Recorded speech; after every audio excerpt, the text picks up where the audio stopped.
पाकुड़ में झारखंड राज्य मनरेगा कर्मचारी संघ के बैनर तले रोजगार सेवक अपनी 3 सूत्री मांगों को लेकर डीसी ऑफिस के बाहर 12 मार्च से ही अनिश्चितकालीन धरना प्रदर्शन कर रहे हैं। सोमवार 1 जून को इसका 84वां दिन था। आरोप है कि उनकी मांगों पर उचित सुनवाई नहीं हो रही है। हम लोग झारखंड राज्य मनरेगा कर्मचारी संघ के आह्वान पर उसके बैनर तले हम लोग अनिश्चितकालीन हड़ताल पर बैठे हुए हैं। आज लगभग हम लोग का 84 दिन बीत रहा है और आज तक न सरकार हम लोग पर न हम लोग की आवाज सुन पा रही है। वो उसके कान बहरी हो चुकी है। क्या मंशा है ये तो आगे चलकर पता चलेगा। आज अगर सरकार हम लोग की बात नहीं सुनती है तो वो भी सुन ले। हम लोग अगले कुर्सी के लिए उनको भी हम लोग बहिष्कार करेंगे। ये हम लोग बुरी भांति जानते हैं। हम लोग सरकार बनाने भी आता है और सरकार बिगाड़ने भी आता है। ये कान खुलकर सरकार हम ये आह्वान करना चाहते हैं। तो 84 दिन से आप लोग अभी तक काम में नहीं गए हैं? अभी तक हम काम ही नहीं कर रहे हैं। कोई रोजगार सेवक मेरा जो है पाकुड़ जिला का एक भी रोजगार सेवक काम पर नहीं है। फील्ड का काम ठप, पूरा फील्ड का काम ठप है। आप देख सकते हैं पूरा झारखंड में मजदूरों को हाहाकार हुआ है। मजदूर त्राही त्राही कर रहे हैं, काम के लिए भटक रहे हैं दर दर। वो बाहर पलायन कर रहे हैं 1-2 पैसा के लिए। सोच सकते हैं झारखंड सरकार इतनी निकम्मी है कि जो मजदूरों को पेट में लात मार रहा है। ये इससे और बदतर सरकार कहाँ हो सकती है, ये आप जान सकते हैं। ये आंदोलन क्या पूरा झारखंड में चल रहा है? जी हाँ, पूरा झारखंड में चल रहा है, 24 जिला में चल रहा है, पूरा जोर शोर से चल रहा है। जब तक सरकार हम लोग का ग्रेड पे और समायोजन नहीं करती है और मिल साथी को मुआवजा नहीं देती है तब तक हम लोग अड़े रहेंगे, चाहे हम लोग का कुछ भी हो जाए। इस बार हम लोग की लड़ाई आर या पार की है। यही मेरा सरकार को आपके चैनल के माध्यम से मैं ये सरकार को पहुंचाना चाहता हूं हमारी आवाज। रोजगार सेवकों की मांग है कि उन्हें ग्रेड पे के साथ स्थायी समायोजन मिले, मृत कर्मचारियों के आश्रितों को अनुकंपा पर नौकरी मिले और उचित मुआवजा देने का प्रावधान किया जाए। रोजगार सेवकों का धरना प्रदर्शन 84 दिन से जारी है। इनका कहना है कि मांगे पूरी होने तक अनिश्चितकालीन धरना प्रदर्शन जारी रहेगा। हमारी मांगे हैं समायोजन, ग्रेड पे का मांग है। सरकार अभी तक जो है उस पर कोई कार्रवाई, कोई सुनवाई नहीं किया है और पिछले लगभग 2 साल पहले जो है सरकार के साथ समझौता हुआ था, लिखित में समझौता हुआ था।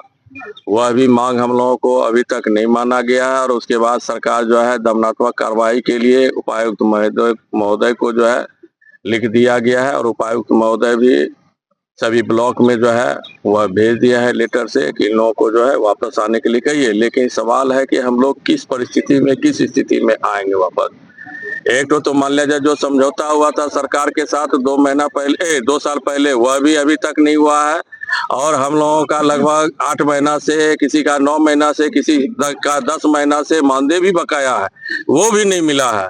किसी तरह हम लोग जो है घर में मान लीजिए अपना गुजर बसर कर रहे हैं। ये 10,000 12,000 की नौकरी, समय पर पैसा भी नहीं मिलता है, ऊपर से कार्रवाई भी किया जाता है। तो इसलिए हम लोग जो है जब तक हमारी मांग नहीं माना जाएगा समायोजन का या ग्रेड पे का, तब तक हम लोग जो है हड़ताल पर बने रहेंगे। कितना सूत्री मांग को लेकर आप लोग बैठे हुए? हम लोगों का वही 3 सूत्री मांग है। एक हड़ताल है, समायोजन है, एक ग्रेड पे है और दूसरा है हम लोगों का अनुकंपा पर जो है जो मृत कर्मचारी हो गए उनको अनुकंपा पर नौकरी मिलना चाहिए। कितना दिन हुआ आप प्रोग्राम? आज हो गया लगभग 84 दिन। संघ के उपाध्यक्ष संजीव कुमार राय ने मांगे दोहराते हुए बताया कि उनकी 3 सूत्री मांगों को मानने के साथ रोजगार सेवकों को विगत 10 माह का बकाया मानदेय का भुगतान किया जाए। हमारी 3 सूत्री मांगे हैं जो अभी तक सरकार हम लोग के लिए कुछ नहीं किया है और हम लोग इसीलिए आज तक यहाँ बैठे हुए हैं और सरकार को हम लोग यही बताना चाहते हैं कि इतने कम पैसा में, अल्प मानदेय में हम लोग इतना काम कर रहे हैं। जो भी काम आता है ब्लॉक का सारा चीज रोजगार सेवक ही करते हैं और इसके अलावे कहीं चेक पोस्ट हुआ तो कहीं दूसरे पर्व त्योहार में भी मनरेगा मतलब कर्मचारी ही ड्यूटी पर रहते हैं और इतना कम मानदेय में हम लोग का नहीं पोसाता है। इसलिए हम लोग यहाँ हड़ताल पर बैठे हुए हैं।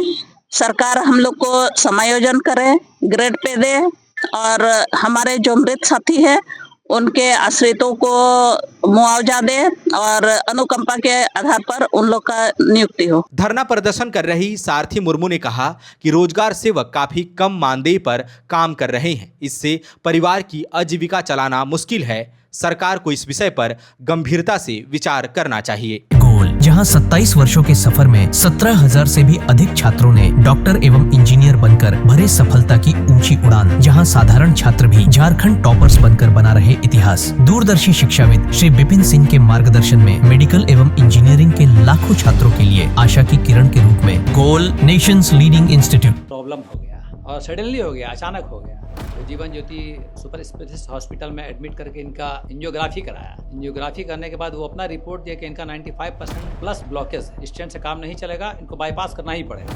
कबीर हर्ब है, जब यहाँ पहुँचे फर्स्ट टाइम में इनको दिखाया तो माशाल्लाह रिपोर्ट बहुत बढ़िया है। 1 सप्ताह अंग्रेजी दवा चलाना है, उसके बाद दवाई बंद कर देना है।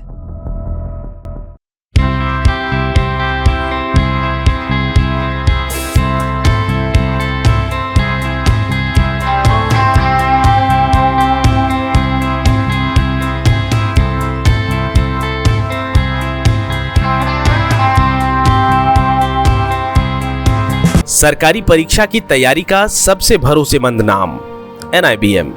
अच्छा कोचिंग ढूंढ रहे थे तो फिर गूगल में ही बताया कि यहाँ का रेटिंग भी बहुत अच्छा था। पुरुलिया से आए हैं यहाँ पर कोचिंग करने के लिए। NIBM के बारे में मेरे एक भैया हैं जो पिछले साल ही बैंकिंग यहीं से प्रिपरेशन किए और इस बार IBPS PO में सिलेक्शन लिए। मेरा अभी फाइनल सिलेक्शन हुआ है RRB PO में, उत्तर बिहार ग्रामीण बैंक में। मेरा फाइनल सिलेक्शन RRB PO में हुआ है। NIBM, thefollowup.in. Like, share and subscribe. www.thefollowup.in